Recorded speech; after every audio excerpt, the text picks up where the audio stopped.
All right, and we're back with Chapter 18, Part 2. So we're talking about how the wind and wind-driven erosion create some really neat features. I'm going to go through these and come back real quick. So the first is a ventifact, a pedestal rock, and a yardang. Here is a sandstone ventifact. So you can see right here, the wind has kind of blown through and eroded all this very unique features right here. Some parts of the rock were much tougher, so they lasted longer. Some eroded faster, right? So a yardang is any type of wind sculpted rock. So any type of rock that is formed by the wind blowing with the sand in it. So that's a yardang. Now a pedestal rock is a specific type of yardang. And what happens here is you have different layers of rock, and some are harder, you can see up here, and some are softer. So what happens is the rock is wearing away faster here. It's almost like a bad Bugs Bunny cartoon. You see the Roadrunner in the background, right? But what's going to happen is eventually this part's going to wear away all the way through, and that cap rock is going to tumble right off. So that's a pedestal rock. And the last one is a yardang. And a yardang is neat. A yardang is longer than it is wide. So that's the main thing. They almost look like boats. But you can see how the wind is kind of blown right through here. These are huge. Notice in the corner, that's a Jeep right there. So huge. There it is. Most of us, though, when we think of the desert, we think of sand. And a sand dune is a desert feature. It's basically a hill or a ridge. It's made of sand that's been blown in place. Okay? Now, common to contrary belief, only 10% of the world's deserts are covered in sand dunes. Most of the world's deserts are not. Okay? So it's a very small part of the desert. But all sand dunes move. The wind blows them. So sand dunes move with the wind. They move in the direction the wind blows, obviously, and they tend to move as a unit. And you have a slip face, and you have the other face. So it's just better if I show you the picture. Here's a sand dune. The wind's blowing this way.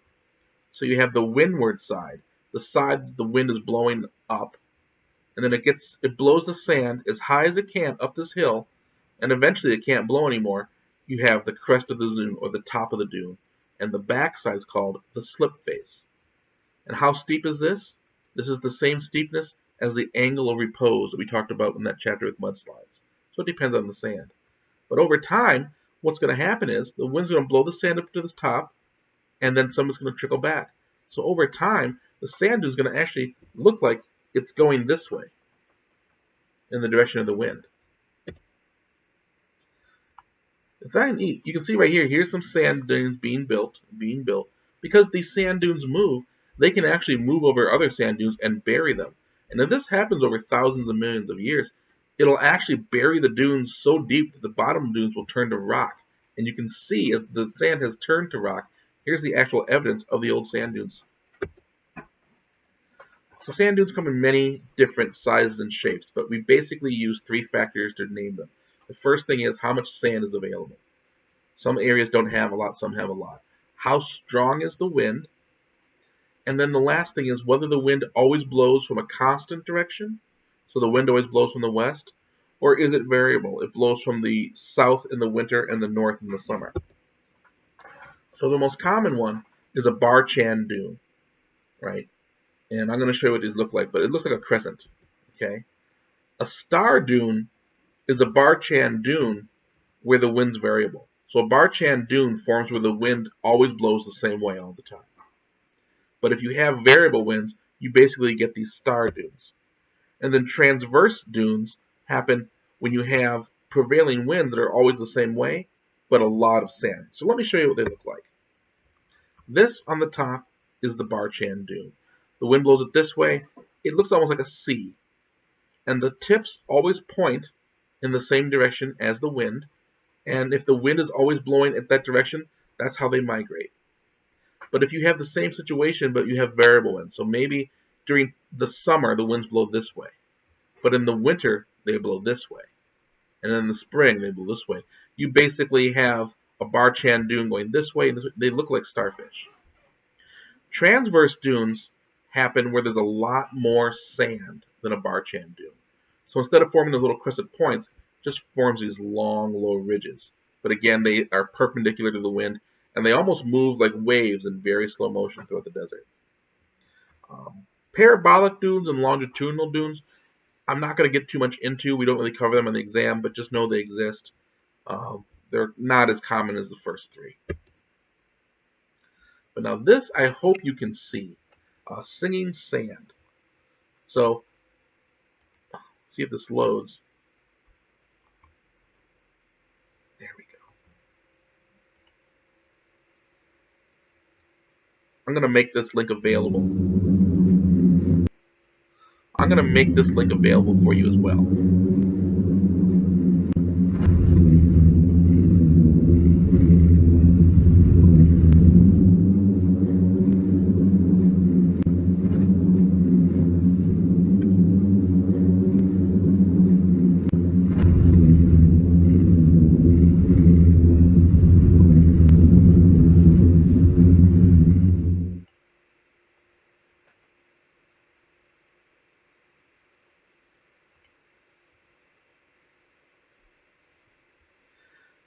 So that noise you heard, that kind of low hum, that wasn't the wind.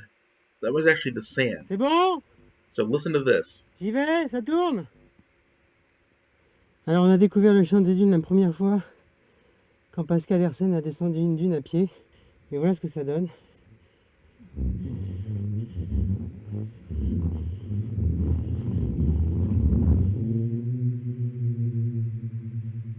If you listen, you can kind of hear that low hum.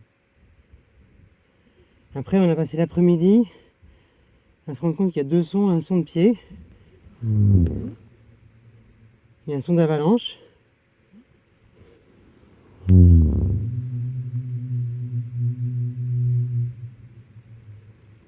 Alors dans le sable qui chante, il y a deux seuils. Le premier seuil, il y a une quantité de sable qu'on pousse. Et donc si je pousse 4 doigts,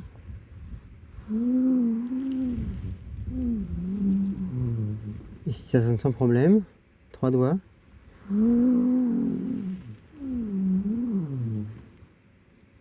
2 doigts. 1 doigt. Tout juste. Donc le seuil est entre 1 et 2 doigts. Mais il y a aussi un seuil en vitesse. Donc si je vais trop lentement. Et là si je passe juste le seuil. Si je vais plus vite. Ça sonne plus aigu.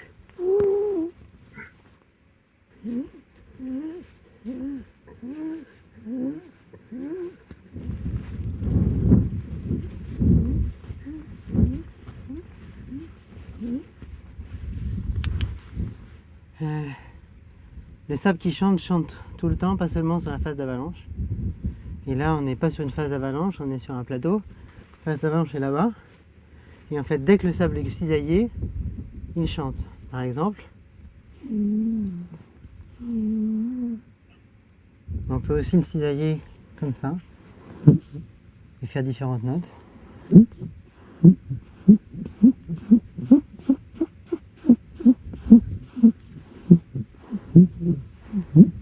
Et on voit qu'en faisant retomber le sable, ça fait aussi du son.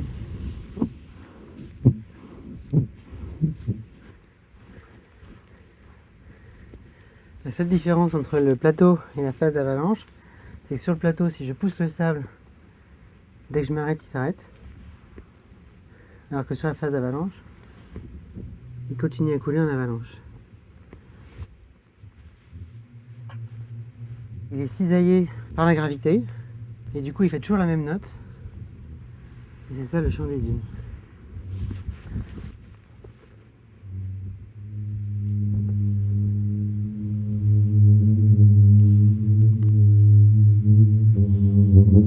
That's the sand making that noise.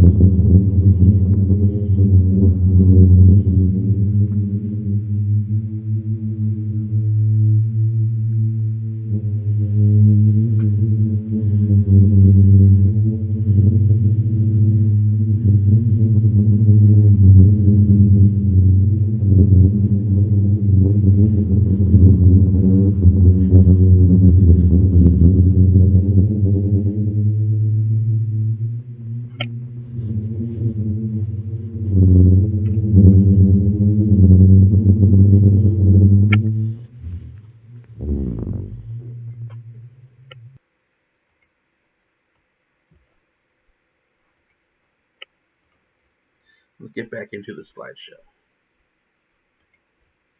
So the singing sand, right? What happens? This is a very unique thing. We only know about 30 dunes or beaches that do this. Remember I showed you that picture of sand, and it was these tiny little microscopic grains of quartz rock? Well, if you think about it, right, when the sand moves, right, the crystals bump into each other. If the crystals are all the right size and the right shape, when they hit, they kind of ring like a bell. They make this noise. And if they're all the right same shape, which is a very rare combination to find, what you heard with that was basically the sound of billions of tiny quartz crystals vibrating and hitting each other like little tiny bells. So it doesn't happen very often because usually sand is all different shapes and sizes. It's a very unique feature. I've heard there's a beach in Michigan somewhere that does this, and a few dunes in the desert, and they all have a slightly different tone. Okay, and so what you really hear is just billions of sand particles vibrating. A lot of times, maybe this happens, we don't hear it. Maybe they're too small and the vibrations are too high to hear. So it's a very specific size. So dunes move. The wind blows them. You saw that they kind of blow around.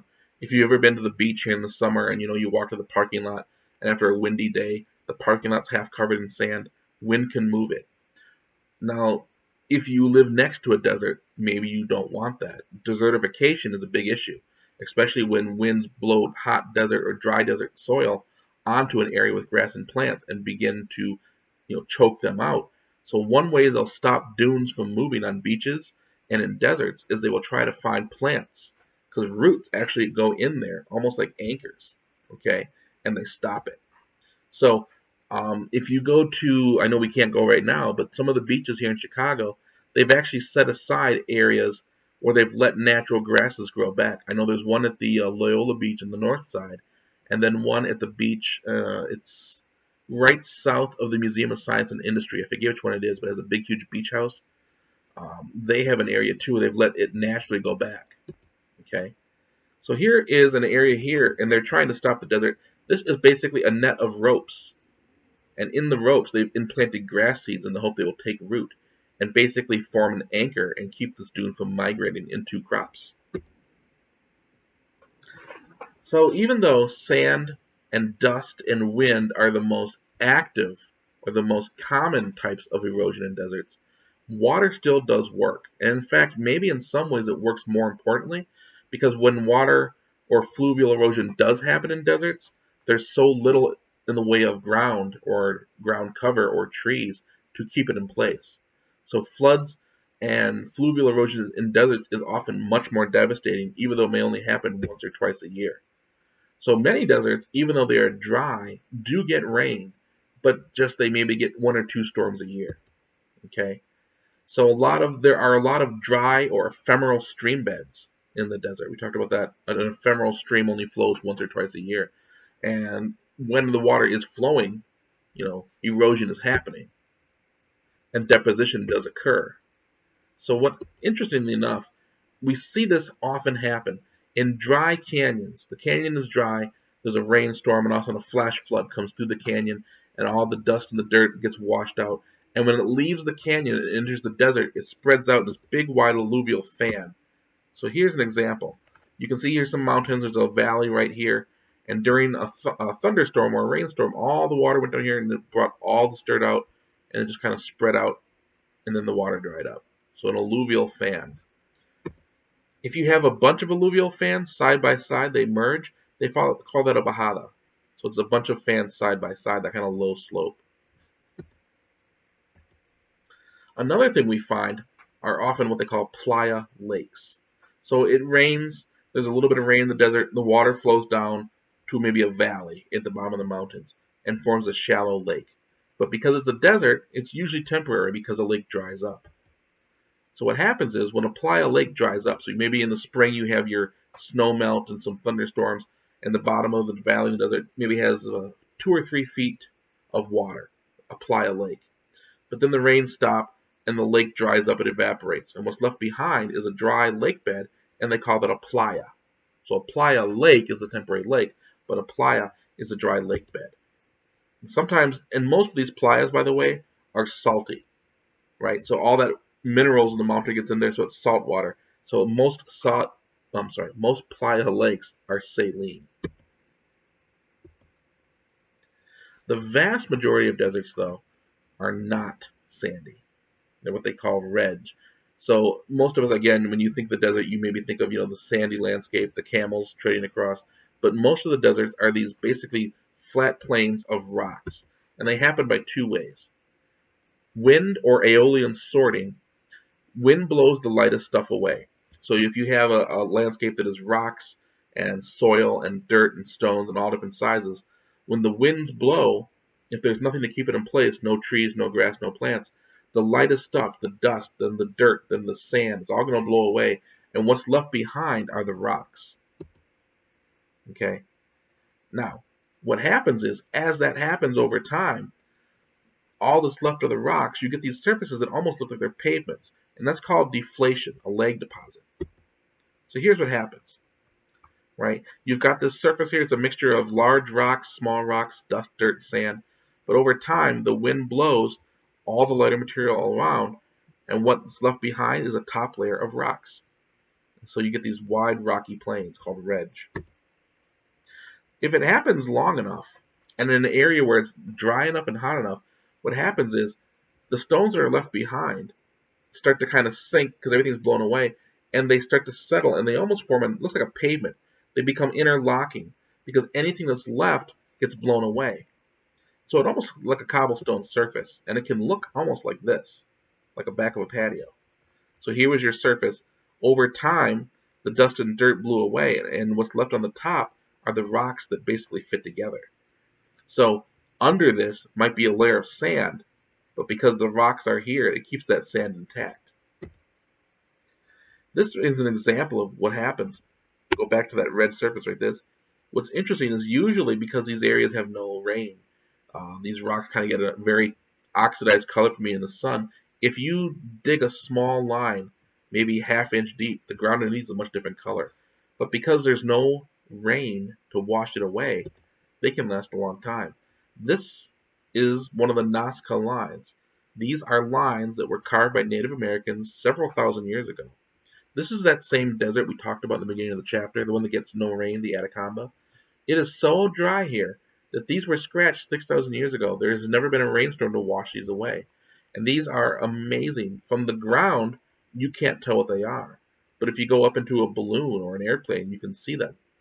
And these were made, I think, between 6,000 to 7,000 years ago. This is what it looks like on the surface. So you can see that difference. Because there's so little rain and so little erosion, they stay permanently, pretty much. Except if someone drives off the road. Look back in this picture in the background. There's a highway that goes through this area. And there are a lot of trucks. And this one truck driver, once, he made a wrong turn. He wasn't paying attention. He drove off into the desert. And this is what happens. That rocky surface was broken away. And one of those Nazca figures actually was damaged slightly.